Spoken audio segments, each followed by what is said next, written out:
여러분들은 꽃을 안 하셨는데 저만 이렇게 꽃을 해가지고 좀 민망하네요. 이 꽃은 지난 금요일이 스승의 날이었죠. 스승의 날이라고 오늘 우리 유초동부에서 이렇게 꽃을 달아줬습니다.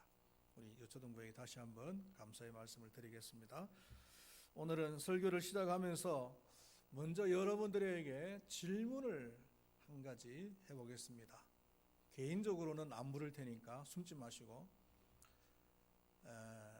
사람이 훈련을 받으면 변할 수 있느냐라는 겁니다.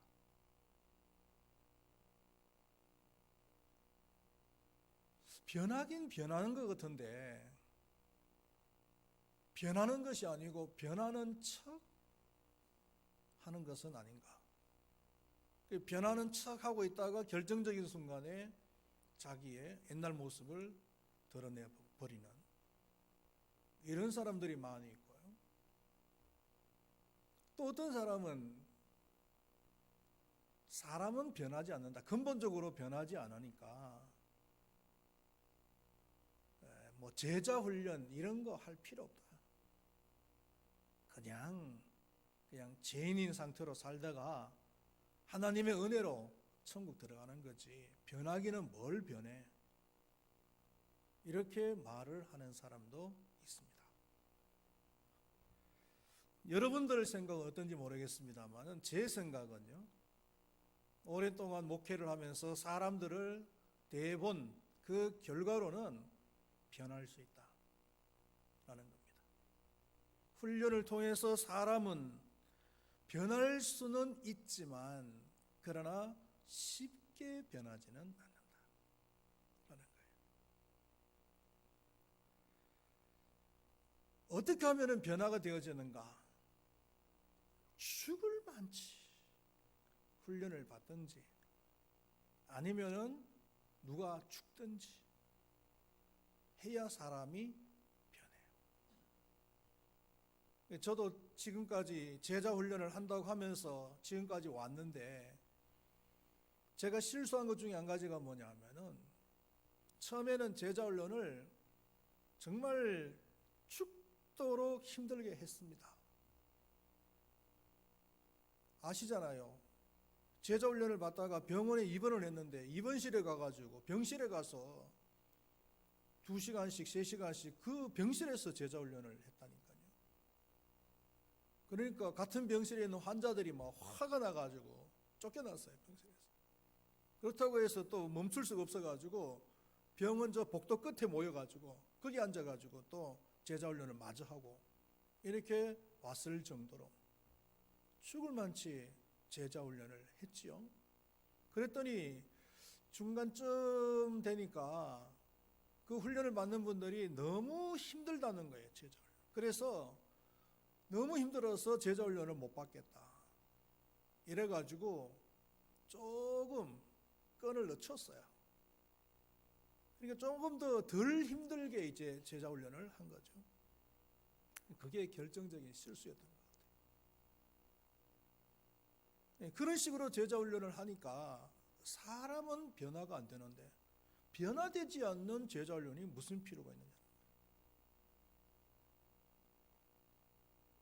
그러니까 훈련도 그냥 훈련이 아니라 죽도록 훈련을 해야 되고 혹독하게 훈련을 해야 사람이 변한다는 거예요. 예수님께서는 완전하신 분이시잖아요. 완전하신 예수님께서 3년 동안 제자들을 훈련시키셨어요. 그런데 제자들이 변했습니까? 안 변했습니까? 안 변했어요. 완전하신 예수님, 완전하신 스승이신 예수님께서 3년 동안 죽도록 훈련을 시켰는데도 불구하고 제자들은 전혀 변할 기색이 없었어요. 그런데 언제 변했느냐? 예수님께서 십자가 위에서 죽으시니까.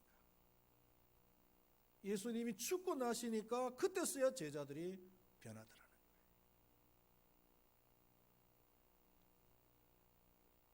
오늘은 예수님의 제자 중에 야고보와 요한에 대해서 말씀을 나누도록 하겠습니다. 이 야고보와 요한은 형제간입니다. 그리고 그의 부모의 이름은 세베대와 살로메입니다. 아버지 이름이 세베대고 어머니 이름이 살로메예요. 또 고향은 어디냐면은 벳세다라고 하는 곳입니다. 갈릴리 인근에 있는 벳세다라는 곳인데, 이 벳세다는 예수님께서 오병이어로서 5,000명을 먹이고도 12강주리가 남는 기적을 행하신 것이 바로 이 벳세다입니다. 그리고 이들의 직업은 갈릴리 바다에서 고기를 잡는 어부였습니다. 이 사람들은 그 갈릴리 바다에서 예수님께서 베드로에게 기적을 행하시는 모습을 보고 직접 현장에서 체험을 하고 즉각적으로 예수님의 제자가 되기로 결정을 하고 예수님을 따른 그런 사람들입니다.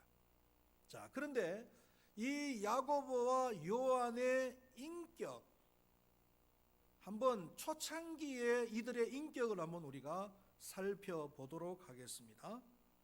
처음부터 이 사람들이 훌륭한 인격을 가진 사람들은 아니었어요. 미성숙한 사람들이었습니다. 이 사람들이 미성숙한 인격을 지녔다라는 것을 우리는 누가복음 9장 51절 이하의 그 말씀을 통해서 한번 확인을 할 수가 있는데요. 이 말씀의 내용은 뭐냐면은 예수님께서 제자들과 함께 그 사마리아 성으로 들어갔을 때 이야기입니다. 사마리아 사람들이 그 예수님의 일행을 영접을 한다든지 아니면 물이라도 한 그릇 좀 대접을 한다든지 이렇게 했으면 좋았을 텐데 아무도 예수님 일행을 영접하지를 않는 거예요. 그러니까 이 야고보와 요한이 화가 났습니다. 그래서 예수님에게 뭐라고 말씀하냐면은 우리가 하늘에서 불을 내려서 이 사람들을 다 태워버리자. 다 죽여버리자는 거예요. 우레와 같이 화를 냈습니다. 예수님께서 그들의 모습을 보시고 꾸짖으십니다.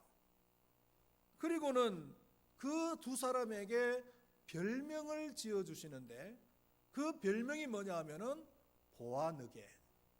이 보아느게라고 하는 말의 의미는 우레의 아들, 이런 뜻이에요.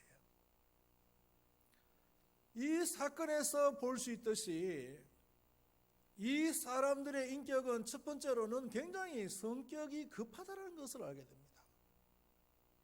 성격이 급한 것은 절대로 성숙한 인격이 아니에요. 성숙한 사람은 기다릴 줄 아는 사람입니다. 인내할 줄 아는 사람이, 참을 줄 아는 사람이 성숙한 인격입니다. 성령의 열매 가운데서도 오래 참음이라고 하는 그 열매가 있잖아요. 인격적인 열매가 있잖아요.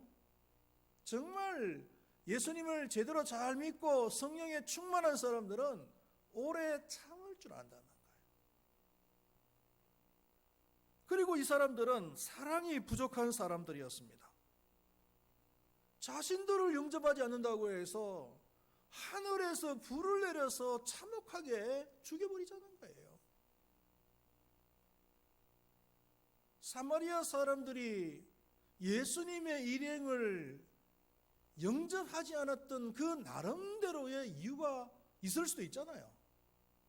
그런데 그런 이유는 살펴보지는 않고 자신들을 영접하지 않는다는 그 이유 하나만으로 하늘에서 불을 내려서 그냥 참혹하게 태워서 죽여버리자고 말하는 것은 이건 너무나 사랑이 없는 그런 모습을 보여주는 거죠. 성격이 급하고 그 다음에 사랑도 없고, 이 사람들이 이렇게 미성숙한 인격을 가졌던 이유는 어머니의 영향을 받은 것이 아닌가, 이렇게 생각을 할 수가 있어요. 그 어머니 살로메의 인격을 우리가 알 수 있는 성경이 어디냐면은 마가복음 10장 35절에서 45절까지의 내용인데, 그 내용의 상황은 예수님께서 이제 제자들과 함께 십자가를 지시기 위해서 예루살렘으로 올라가는 도중이었어요. 분위기가 굉장히 엄숙하고 무거웠습니다. 왜냐하면은 이미 예수님과 그 베드로와의 관계 속에서 한번 갈등이 있었잖아요. 예수님께서 내가 예루살렘에 죽으러 올라간다라고 얘기했을 때 베드로가 그렇게 하시면 안 됩니다라고 예수님을 붙들다가 예수님께서 사탄아 물러가라라고 하는 그런 책망을 베드로에게 하셨거든요. 그러니까 누구 하나, 제자 중에서 누구 하나 그 길을 막을 수도 없고, 그래서 말도 할 수 없는 그런 침묵만이 흐르는 그런 길이었어요. 그런데 저 멀리 예루살렘이 보일 때쯤에서 돌연 이 야곱과 요한의 어머니인 살로메가 나타나는 겁니다. 그리고 예수님께 청탁을 해요. 어떤 청탁을 하느냐 하면은 예루살렘에 올라가서 영광의 자리에 앉게 되면은 자신의 아들들을 우편과 좌편에 앉게 해달라는 거예요. 이거 최초의 치맛바람입니다. 네.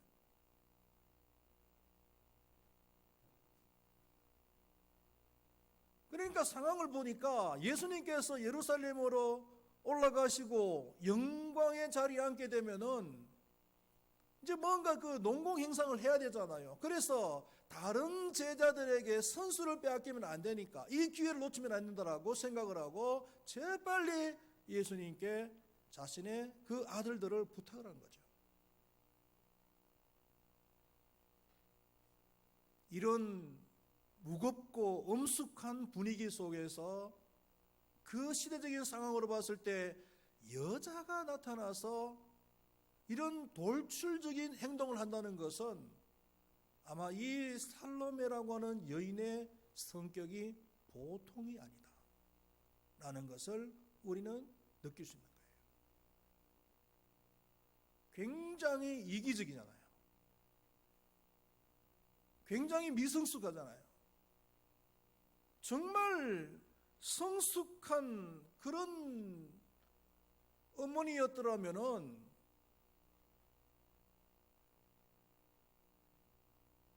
이런 행동을 하면 안 돼요. 자기의 아들들도 지금 나서지 않는 그런 상황 속에서 그 상황을 좀 더 지켜볼 수도 있었을 것이고, 또 그런 절호의 기회가 나타났다면 그런 절호의 기회를 다른 제자들에게 양보하는 모습을 자녀들에게 보여줘야 되지. 자기의 자식들만 챙기려고 하는 그런 행동은 이건 너무나 미성숙한 행동이었단 말이에요. 그래, 이 살로메의 이런 미성숙한 행동 때문에 제자들 간에도 다툼이 일어납니다. 마가복음 10장 41절 말씀에 보니까 10 제자가 듣고 그 어머니가 말하는 그 얘기를 들었다는 겁니다. 야고보와 요한에 대해서 화를 내거늘. 아마 이 다른 제자들도 그런 기회를 좀 노리고 있었는지 모르겠는데 그냥 돌연 그냥 살로메가 나타나가지고 자기 아들들을 부탁해 버리니까 선수를 빼앗겨 버린 거예요. 그러니까 다른 제자들도 화가 나가지고 이 야고보와 요한에게 막 해댄 거죠.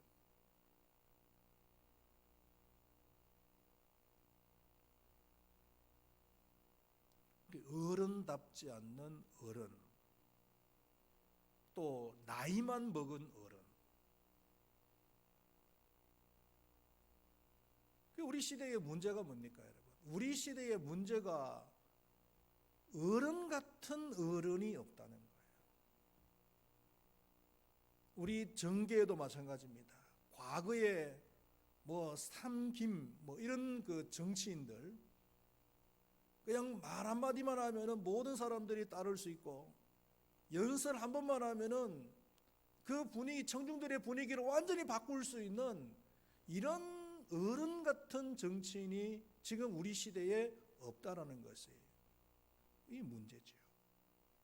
재계도 마찬가지고, 정주영 씨 같은 분들, 이병철 씨 같은 분들, 김우중 씨 같은 분들, 이런 분들이 우리 재계에 없어요. 학계도 마찬가지고요. 그러니까 우리 사회가 지금 이렇게 혼란스러운 거예요.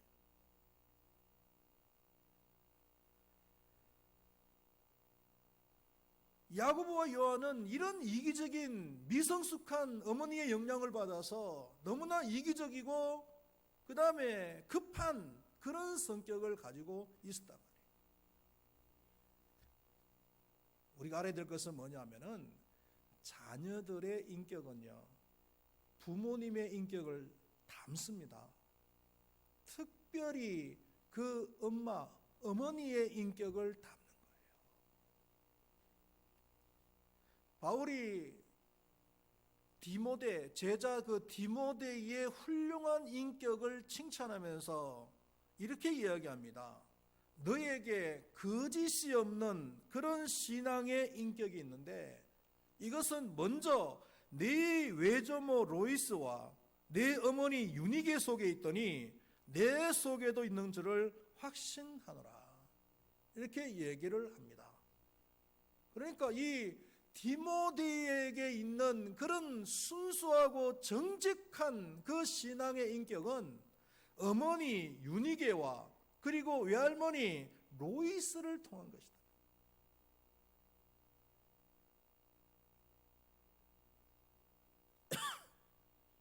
훌륭한 자녀들, 훌륭한 인격의 자녀들이 나오기까지는 훌륭한 어머니가 있어야 됩니다.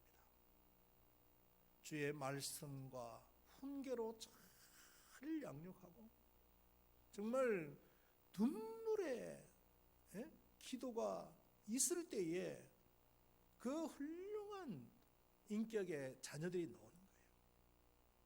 어거스틴이 그냥 어거스틴입니까? 원래 어거스틴은 이단아였습니다. 방탕아였습니다. 잘못된 길로 가고 있었던 사람이었어요.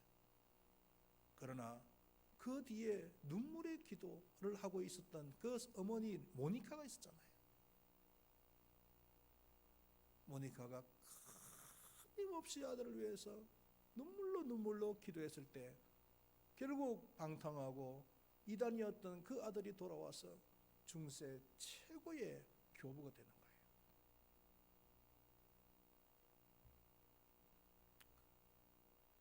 야고보와 요한의 처음의 인격은 이렇게 이기적이면서도 급한 그런 미성숙한 인격이었는데 이들의 생의 마지막의 부분을 우리가 한번 살펴보면요, 먼저 이 야고보를 살펴보면은 사도행전 12장에 그 스데반 집사가 순교를 하는 사건이 일어납니다. 아시죠?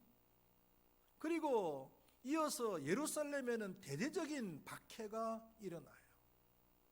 로마 병정들과 유대인들이 그리스도인들을 붙잡기 위해서 혈안이 되어서 샅샅이 예루살렘을 뒤지는 거예요. 만약에 이들에게 발각이 되어서 붙잡히는 경우에는 어떤 고통을 당할지도 모를 그런 감수를 해야 되는 그런 상황입니다. 그래서 많은 그리스도인들이 이런 박해를 떠나서 저 북쪽으로 피난을 갑니다. 구브로로 그리고 안디옥으로. 그래서 이들이 가는 곳마다 복음을 전하는 또 하나의 방법이 되기도 했지요. 그래서 또 안디옥이라고 하는 교회가 개척이 되어지기도 했고요.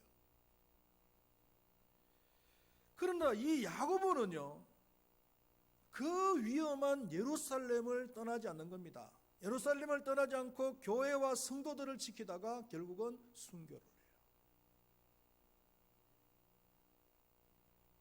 그 핍박 가운데서, 혼란 가운데서 자신이 그 핍박의 제일 우선자라는 사실을 이 야고보이 왜 몰랐겠어요? 이 야고보는 그 초대교회의 중요한 인물이었거든요.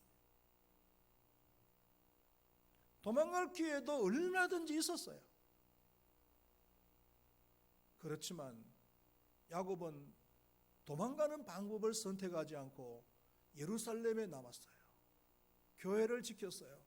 성도들을 지켰어요. 아니나 다를까 그 헤롯 왕이 그 교회를 핍박하는데 제일 먼저 이 야곱을 붙잡아 가지고 그 야곱을 목을 잘라서 죽이는 거예요.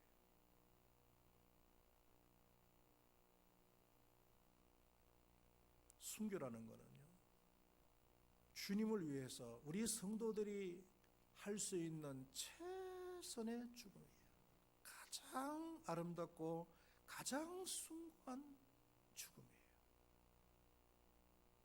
인간적으로 보면은 순교하는 사람들 보면은 불쌍하지요. 안타깝지요. 그렇지만 하나님의 나라 입장에서 볼 때 주님을 위해서 순교하는 사람이야말로 가장 숭고한 거예요. 요한계시록을 보면은 그 하나님의 나라에 거룩한 옷을 입고 행진하는 사람들이 있어요. 저들이 누구인가? 주님을 위해서 피를 흘린 목숨을 버린 순교자들이라고 했어요. 야고보는 주님을 위해서 기꺼이 그 순교의 길을 간 사람이에요.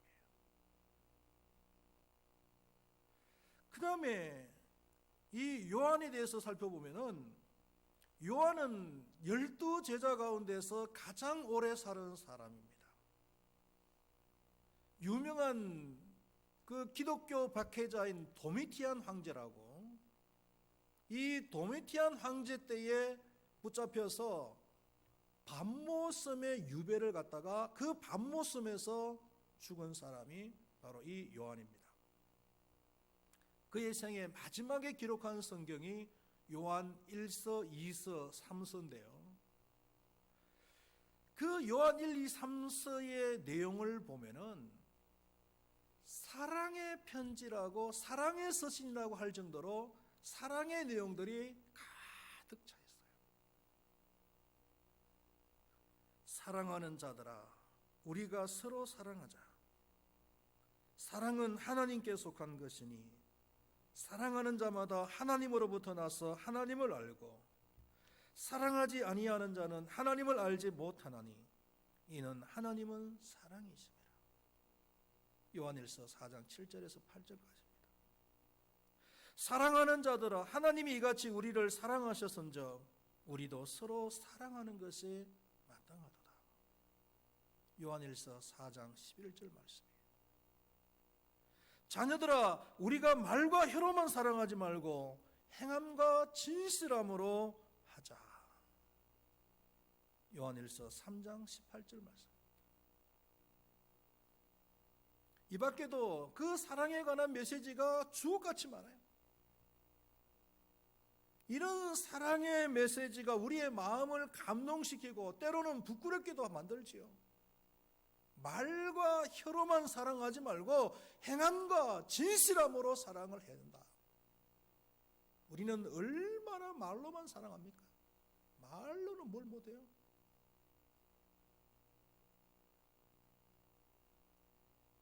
그래서 후대 사람들은요, 이 요한을 사랑의 사도다 이렇게 별명을 붙였어요. 여러분, 초기에 요한의 별명이 뭐였다고요? 보아너게 우리의 아들이었습니다. 성질 급하고 사랑이 없는 그런 미성숙한 사람이었단 말이죠. 그런 사람이 사랑으로 충만한 그런 사랑의 사도로 변한 거예요. 그러면은 이 사람들이 어떻게 해서 이렇게 변화되어졌느냐는 거예요. 사도 요한은 스스로 이렇게 이야기합니다. 요한일서 4장 19절 말씀해 보니까 우리가 사랑함은 그가 먼저 우리를 사랑하였습니다. 여기서 그는 누굽니까? 예수님입니다. 하나님이십니다. 내가 이렇게 사랑의 사도가 되고 사랑을 전할 수 있는 그런 사람이 된 것은 예수님께서 먼저 우리를 사랑하셨기 때문에, 예수님의 그 사랑을 체험했단 말이에요.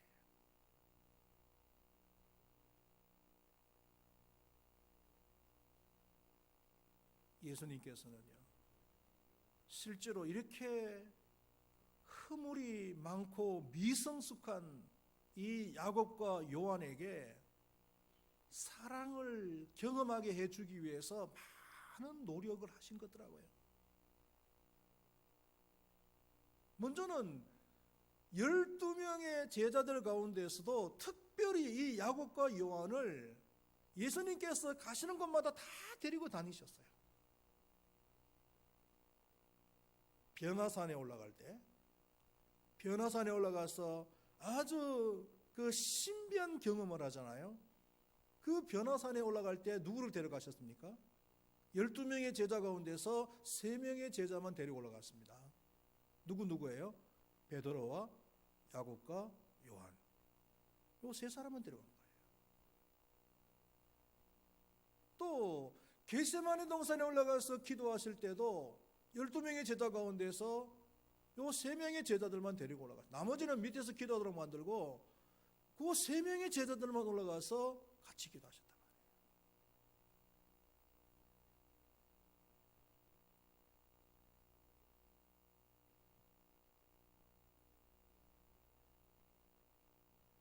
혹시 여러분들 그 예수님께서 최후의 만찬을 하셨던 그 그림 있잖아요. 그림을 보시면은, 자세히 그림을 보시면은요, 예수님에게 이렇게 반드시 이렇게 안겨 있는 제자가 한 명 있어요. 그 제자가 누군지 아세요? 그 제자가 바로 요한입니다.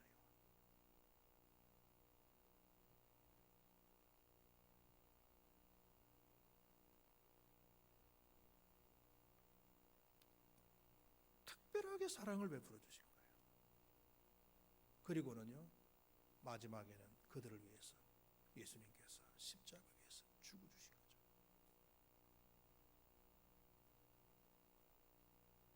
이 사랑이 결핍되어져서 사랑을 경험하지 못한 사람, 이런 사람을 변화시키는 데는 중요한 방법은 뭐냐면 그 사람들에게 사랑을 체험하게 해주는 거예요. 인격이 미성숙하다고 해서 책망하고 질책하고 꾸지르면은요, 그런 사람들은 두 가지 중에 한 가지의 태도를 나타냅니다. 하나는 뭐냐면은 도망가 버려요. 또 한 가지는 뭐냐면은 공격을 합니다. 둘 중에 한 가지.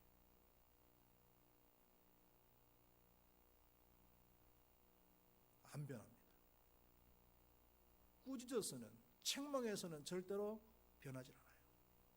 그런 사람에게 사랑을 경험하고 사랑을 체험하게 해주면 사람이 바뀌는 거예요.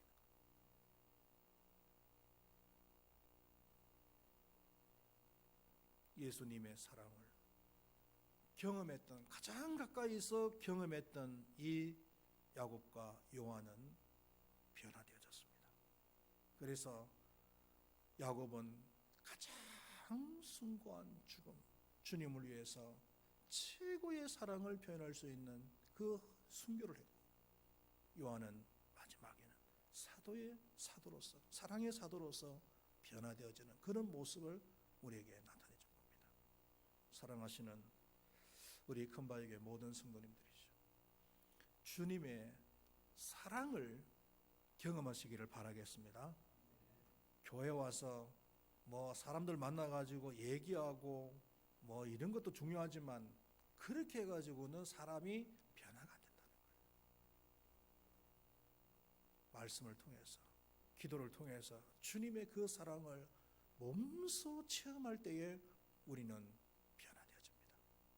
그리고 변화되어진 우리의 모습을 통해서 또 다른 사람에게 사랑을 전하고, 그래서 다른 사람이 나의 그 사랑을 통해서 변화되어지는 그런 역사가 일어나기를 축원드리겠습니다. 이게 멋있는 삶이 아니겠어요? 나를 통해서 다른 사람이 변화되어졌다. 어떤 사람이 감정을 하는데 내가 이렇게 감정할 수 있고 이렇게 변화되어진 것은 어느 교회 권사님, 어느 교회 집사님에게 영향을 받았습니다. 이렇게 간증을 할 수 있다면, 그 당사자가 내 자신이 될 수 있다면 얼마나 우리는 멋있는 인생이 되겠습니까?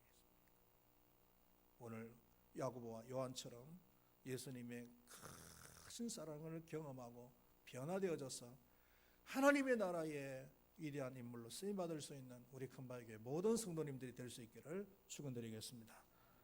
기도하시겠습니다. 하나님 아버지,